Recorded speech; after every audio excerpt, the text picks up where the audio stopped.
They told me daycare was fun. They said I'd make friends. What they didn't say was that I'd be fighting for my life over a broken crayon and a half-chewed animal cracker. At any given moment, someone's crying, someone's stealing a toy, a kid's biting another kid because he looked like a sandwich, and Marco's licking a shoe. No one knows why Marco licks the shoes. We don't ask anymore. This place has rules, but be so real. No one follows them. It's like a tiny prison, but with more glitter and snack crumbs. The betrayal was immediate. My mom said, "You're gonna have so much fun," and then she just left. Like I was some sort of mini adult who could fend for myself in this wild toddler jungle. I walk into this place, and the first thing I see is this giant wall made entirely of foam blocks. I felt like a menace, so I started tearing the wall apart so I could play with them. Naturally, a teacher got angry, and thus, I resorted to the rip-off Lego set in the corner. I was like, okay, cool, let's build something. But then some snot-nosed brat shows up, calling himself King of Blocktown or something cringe like that. He had claimed the entire Lego set. I asked if I could use just a handful of blocks, like, keeping it friendly, just one handful now.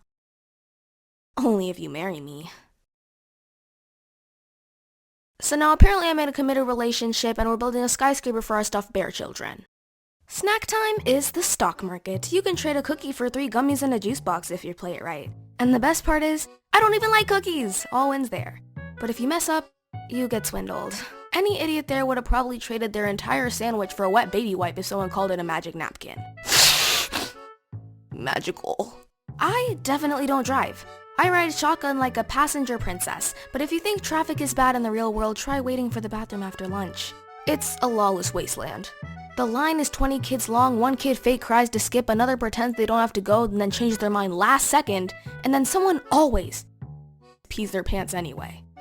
There was this one guy there. His hairline extended back to the early 1800s. The sunlight reflected off of his forehead and burnt my eyes, bro. Like, I would not be surprised if he said his barber had slipped and fell. And he had this rule that before we got to play outside, we had to hold a plank for 3 minutes. And with my scrawny stick arms, you know good and well I could not do that, bro. And then he would yell at me every time I collapsed. I mean, you don't get paid extra for this, I promise you. There was this dude named Kane, and I was like, candy cane. So he punched me at the backpacks. All that was at my after-school daycare, though.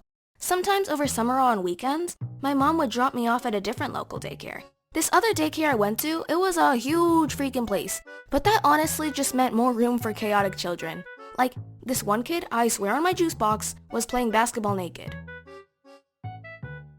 Like literally, the moment I walked up to the place, I saw them through the window. This was not what I signed up for. They had a theater, a jungle gym, a basketball court, and even a gaming station where the nerds resided. And then they had an art room, and that room was the only place I truly felt alive. Wow, so creative! It's a metaphor for late-stage capitalism. This place was big, but like I said, literally no better than a war zone, and a garbage dump. I think the janitors were slacking in the back and scrolling through reels, because every time I went to this place, Johnny's crushed goldfish from a month ago had not been cleaned. And the worst part is, we had cubbies we had to put our shoes and socks into when we checked in. So not only was there a wasteland beneath our feet, we had to walk barefoot in it for hours on end. I'm pretty sure I still haven't recovered. They had special karaoke days sometimes, and they let the kids choose the songs. So whenever the older kids would choose songs that have swears, we'd literally all just be in unison like, and they thought they were slick, using these PNGs to cover the swear words. I also went to a daycare my school provided for a while. I remember there was this one teacher, and we all liked her because she would teach us multiplication and give us extra snacks. Crackers, cheese sticks, apple slices, you name it, but not everyone got the same amount. Like, we stayed chill, no one talked about it, but we all noticed, bro. Like, I counted. The nobody next to me got 7 goldfish crackers. I got 5. 5. I'm not saying it was a mistake. I'm saying there was a goldfish favoritism pyramid, and I was at the bottom, next to the kid who eats glue. I probably had detachment disorder, because I would literally follow my sister anywhere she went. I worshipped her like a Greek god. Literally, the first time I got in a car without her, I cried the entire drive and carried a picture of her face that I cut out from her school photo book. So, after school, she'd always wander off with her big kid friends, and I'd just be sulking in a corner somewhere smiling at the teacher so she'd get me extra goldfish. Speaking of big kid friends, There were 5th graders there, so as a 1st grader, they seemed like holy beings. And I always thought they were so cool for talking about things they knew the younger ones didn't understand. I remember they were sitting across from me and they were like, "Your juice looks like period blood, yeah. What's that? Is it tasty?" Looking back, daycare was like living inside a coloring book, but someone gave the crayons to a raccoon. I whined, I plotted my escape, but when the day ended and my mom came to pick me up, I always hesitated at the door, because somehow between the snack trades, the emotional nap breakdowns, and that time I was forced into a Lego marriage, it started to feel like home. So yeah, I went back, and maybe part of me never really left.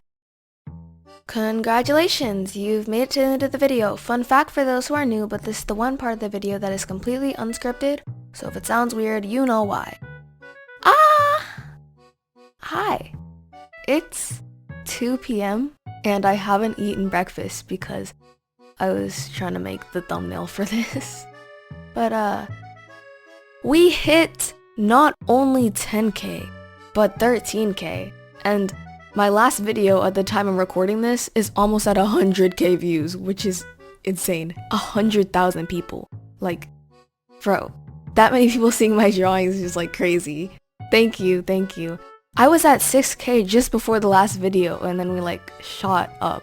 So I'm really grateful for that. Y'all are really sweet. Anyway, hope you have a wonderful day, and goodbye.